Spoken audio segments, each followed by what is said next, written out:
Madam, I am extremely grateful to the honourable members who have expressed their views at length. Broadly, three categories of views have been expressed. The first category is those who have supported both the limbs of the amendment. There are some who have supported the second limb of the amendment, and some even wanted it to be, the 10th schedule to be added as a deterrent against the menace of cross-voting, particularly which is motivated by corrupt practices. Some had reservations about the first limb, and some have opposed both aspects of this amendment. As far as the first aspect is concerned, it is not being suggested that merely because in some cases a violation has taken place, therefore let us legitimize this once and for all. The Rajya Sabha indeed is a council of states. It will always remain a council of states because it is the state assemblies which elect the members to the Rajya Sabha. The representatives mentioned in Article 80 of the Constitution, which Mr. Nariman referred to, will always be representatives of that state because it is the legislators of that state who have elected them. I don't see any conflict, as Mr. Nariman has pointed out, between any constitutional provision. Because if we take Article 80 and read it along with Article 84 of the Constitution, the position becomes very clear. Article 84 deals with qualifications for membership of Parliament. It reads, a person shall not be qualified to be chosen to fill a seat in Parliament unless he, A, is a citizen of India and makes and subscribes before some person authorized in that behalf by the Election Commission an oath or affirmation according to the form set out for that purpose in the third schedule. We are not changing that. B, in the case of a seat of Council of States, not less than 35 years of age, and in the case of the seat of the House of People, not less than 25 years of age, we are not changing that. And C, possesses such qualifications as may be prescribed in that behalf by or under a law made by Parliament. The qualifications, therefore, under Article 84 are not prescribed by the Constitution. The qualifications are to be prescribed by law made by Parliament. It is this House, along with the other House, which has the complete sovereignty to make any law which lays down the conditions for election to either the House of People or the Council of States. And therefore we did make a law, which is the 1950 Act, which deals with the registration of electors, and the 1951 Act, which deals with the various other aspects of the elections. And it is the 1951 Act which in section 3 says, a person shall not be qualified to be chosen as a representative of any state or the union territory in the Council of States unless he is an elector of a parliamentary constituency in that state or territory. Therefore, what we are seeking to change now is the qualification which is contained in section 3 by a law made by Parliament. Therefore, to suggest that Parliament is completely denuded of its jurisdiction to change an eligibility condition would be an argument which runs completely counter to the mandate given to Parliament under Article 84, and therefore, Madam, I express my inability to agree with the suggestion which Mr. Nariman had made in this regard. In fact, we had even consulted various political parties, various other agencies before these amendments were finalized. We even consulted the Election Commission. Election Commission, in fact, in a meeting suggested this. The Election Commission not only suggested it. Could you read it for us? In fact, I was going to ask, there is a very specific recommendation in the Standing Committee report also that before piloting this bill, the government will explore possibilities to evolve some kind of a consensus. So far as we are given to understand that at least our party has not been consulted, A, and B, the reference to the Election Commission is also very, very unfortunate because I happen to have represented my party in that election commission meeting and it was not a part of the agenda on that particular day. A passing question was made and then naturally people were not prepared and all kinds of weird answers was there. And in a serious legislative process, if the government is referring to such cursory references, it is very unfortunate. Madam, I will not make any a cursory reference to what the Election Commission may or may not have said at a meeting which Mr. Sibal referred to. Let him answer, please. In fact, we did consult the Election Commission.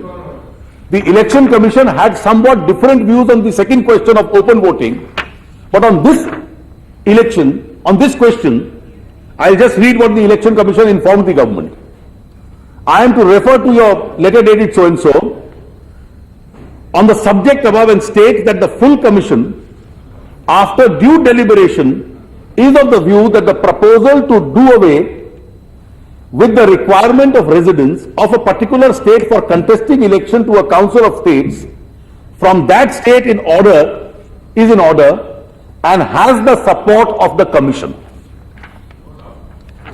Therefore, it is not a cursory reference which may or may not have been made at a meeting. A specific query was made to that. The Election Commission also did respond to this. When I was referring in the opening comments while commending this bill for acceptance, it is not merely the fact that the breach has taken place in 10% or 20% of the cases. It is ultimately the Council of the States which will retain its character as the Council of the State. The political parties will decide. And in most cases, as Mr. Sibal pointed out, Pranab Mukherjee pointed out, people will be residents of that state. The parties have to ultimately be accountable to the people. There may be several cases where parties may actually think in terms of an exception. I quoted one exceptional circumstance where a government at the center may legitimately feel the need of having representatives of every state as a part of that government, so that the voice of that state in the Council of Ministers can be stated. After all, there are issues of development which are concerned. You may actually not have a representative in either House of Parliament from that particular state. And therefore, you may feel the need to have a member of that particular state, a citizen of a resident of that state, elected from another state to make a rather composite representation in the Council of Ministers. Can we forget the 1977 situation where the then Janata Party swept the election in North India and had only one Lok Sabha member in the 4 southern states? If going by this suggestion which is being made by some members, and even the state assemblies in the southern states had a predominant majority of parties other than the then combination which was in power, 4 states of the south may have almost got unrepresented.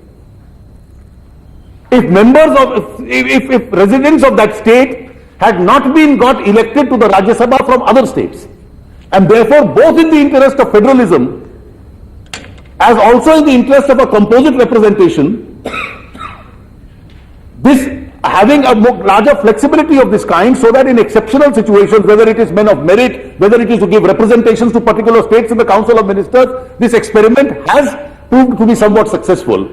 And as was suggested by some of the members, we are starting a new experiment. It's an important change that we are making, and therefore it's a change which I would commend to this House for its consideration.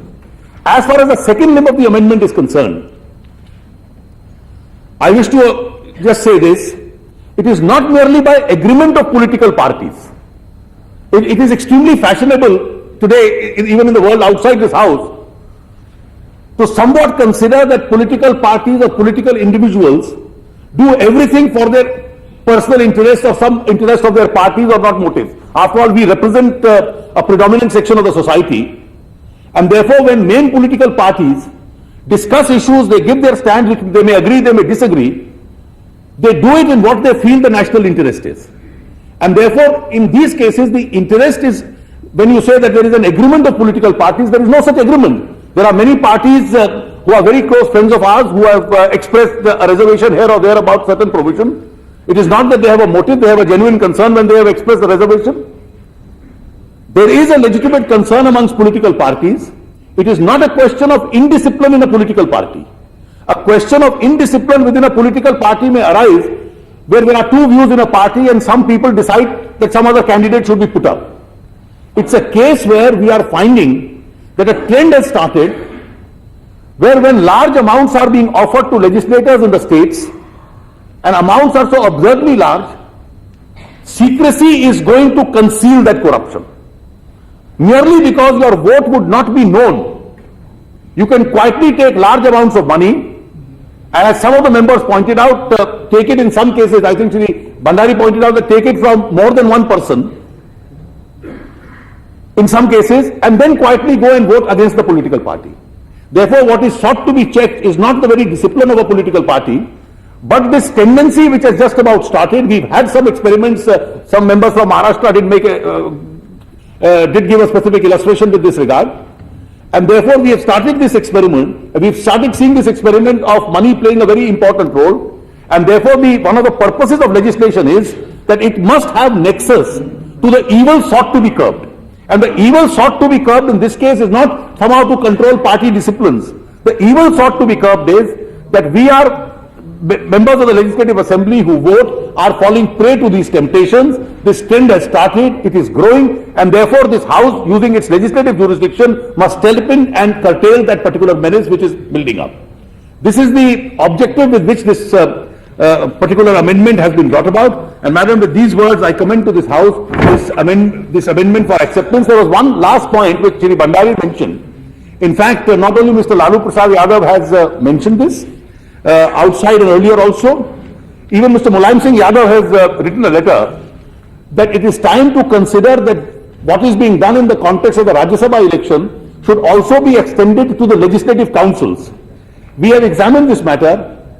We will keep this issue open. I am not saying that this issue really ought to. One of the difficulties in relation to the legislative council is that representation to the legislative council comes from various segments. You have the graduates constituency, you have some other segments, local bodies which are represented. You also have the state assemblies which elect people. Therefore, to make a regulation only with one category of electors and not the other category of electors may create some complications. But if in future a situation does arise that this menace that we are seeing in the Rajya Sabha gets extended to the legislative councils, perhaps to one of the constituents, that is the state assemblies, when they extend, this House always would have the jurisdiction to consider the proposal at an appropriate stage. With these words, Madam, I commend to this House that this will be accepted. Yes, I am sorry, Madam, in the opening comments, I am grateful to Mr. Sibal for having remarked. It is indeed going to be a very crucial question to decide as to how the open ballot would actually be conducted. We have, through the legislation, accepted this principle of openness of the ballot. I do accept what Mr. Sibal says, that it would be most appropriate that the openness would be qua his party, because he is a representative of the party who has been elected to the House, and to the Legislative Assembly, and is voting, casting his vote as a member of that particular party. He has made one particular suggestion. I had indicated another, but I may assure this House, as I have done in the opening, we are absolutely open about it. Before rules are framed in this regard, we will invite suggestions of all political parties, consult the Election Commission. This is not a matter which deals with one political party or one state. We may even have to consult the state chief ministers and the state and others who wish to express their views on this, and we would hold a larger consultation to determine the procedure in which the openness is to be exercised, and that openness would be decided by the regulations which are framed under this Act. Thank you.